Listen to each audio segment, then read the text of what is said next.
tiga pengajaran yang boleh saya kongsikan dalam masa yang terbatas ini. Yang pertama sekali, bila kita baca surah ini, rakan-rakan semua, Al-Fadhil Ustaz Syahmi, Al-Fadhil Dr. Azrul telah banyak menyingkap aspek tafsir dan tadabbur. Izinkan saya untuk menyentuh ibrah ataupun pengajaran daripada surah An-Nasr. Pertama sekali, surah ini mengajar kita jangan tumbang dengan nikmat kemenangan. Manusia semakin ramai datang ke Makkah kerana orang kagum bagaimana sekumpulan manusia bukan daripada penduduk Makkah datang menawan Makkah tanpa kedatangan burung ababil. Kan biasanya orang asing bila datang ke Makkah, burung ababil akan menghalang. Kerana itu cerita 50 tahun sebelum peristiwa ini terjadi. Tetapi tiba-tiba tidak ada sebarang kuasa menghalang kedatangan Aus dan Khazraj, kedatangan pasukan muslimin daripada Madinah. Jadi viral lah seluruh tanah Arab. Siapa mereka ini? Jadi orang semua datang ke Makkah. Wa ra'aitan nas yadkhuluna fi dinillahi afwaja, berbondong-bondong orang datang kerana kagum nak tengok batang tubuh Nabi SAW dan para sahabat.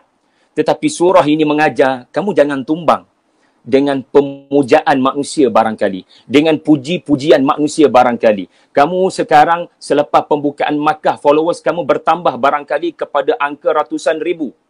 Jadi bila pengikut-pengikut bertambah, banyakkan istighfar. Sepatutnya makin bertambah follower, makin bertambah istighfar. Sebab tidak sedikit berlakunya di mana orang yang dipuja-puja, kerana dipuja-puja, dia melakukan perkara yang tidak sepatutnya dilakukan. Dia melanggar perintah Allah Subhanahu wa taala. Jadi surah ini bila kita baca, ini antara tadabburnya, berjaga-jaga. Apabila Allah Ta'ala menganugerahkan kekuasaan, ya, kemenangan, pengikut yang ramai, ada kemungkinan boleh muncul satu berhala dalam tubuh kita. Kita dah musnahkan 360 berhala di Makkah, pembukaan Makkah. Ya, laqad ja'al haqq wa zahaqal batila innal batila kana zahuqa. Kita pecahkan berhala berkenaan. Tetapi boleh muncul satu berhala dalam tubuh kita. Kita mempertuhankan hawa nafsu kita. Jadi jaga-jaga daripada kita rasa kita lebih baik daripada orang lain. Jadi itu nombor satu, ya, kita punya pengajaran. Nombor dua, kematian yang menghidupkan. Kata Ibnu Abbas tadi, surah ini mengisyaratkan pada kematian sallallahu alaihi wasallam. Jadi kalaulah surah ini memberikan isyarat Nabi bakal meninggalkan umatnya, tiba-tiba dalam surah ini tidak menyebut tentang perkataan maut, tidak menyebut tentang perkataan ajal, tidak sebut apa-apa secara zahir tentang kematian. Yang disebut adalah orang memeluk Islam. Jadi ini sebenarnya satu bentuk kematian yang meninggalkan legasi yang baik. Rasulullah bakal meninggalkan manusia, meninggal dunia, bakal wafat, isyarat daripada surah ini. Tetapi surah ini bagi tahu Nabi wafat dengan legasi yang baik. Nabi akan meninggal dengan bertambahnya orang-orang memeluk Islam, dengan adanya generasi yang akan menyebarkan Islam untuk menambah jumlah orang-orang yang masuk Islam. Lalu kita tanya diri kita ni kalau Allah Ta'ala takdirkan mati, adakah kita melahirkan generasi yang bakal bawa Islam kepada non-Muslim? Adakah kematian kita boleh menyebabkan non-Muslim mendekati Islam? Adakah kita seperti Nabi Zakaria alaihi salam yang melafazkan, aku nak anak. Sebab apa? Yarithuni wa yarithu min ali Ya'qub. Aku harap akan ada anakku mewarisi daripada keluarga ini, keluarga Ya'qub, untuk mengajar kitab Taurat. Mengajar masyarakat balik pada wahyu. Jadi kita ni kalau ditakdirkan Allah mati dalam masa terdekat, fikirkan sekejap dalam tempoh PKP ni tuan-tuan. Sejauh mana anak-anak kita, saya ni pun cakap sedap juga lah, tetapi kekadang terfikir 2-3 kali. Apa aku dah buat pada anak-anak aku? Adakah sekadar diberi makan, diberi minum saja, atau kita melatih mereka menjadi pejuang? Orang yang boleh teruskan perjuangan. Ya, seperti orang kata kematian yang menghidupkan. Walaupun mati Nabi, tetapi dia menghidupkan generasi. Orang masuk Islam berbondong-bondong. Adakah ada kematian lebih baik daripada ini? Itu nombor 2 lah. Dan yang ketiga, pengajaran yang ketiga dan terakhir, Ayat yang terakhir memerintahkan Nabi SAW agar bertasbih dan beristighfar. Sedangkan siapa Nabi SAW? Siapa Nabi yang diperintahkan untuk bertasbih dan beristighfar? Dia maksum.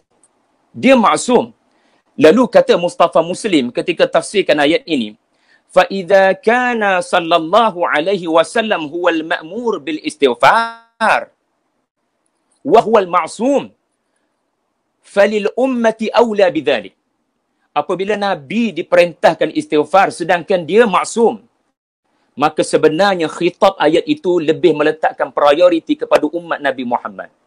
Jadi kita ni kena belajar daripada ayat terakhir surah An-Nasr. Nabi tidak diberikan ruang rasa selesa. Apa maksud ruang rasa selesa? InsyaAllah dah tak ada dosa kot. InsyaAllah dah tak ada apa-apa lagi. Aku dah buat yang terbaik 23 tahun sebagai Rasul.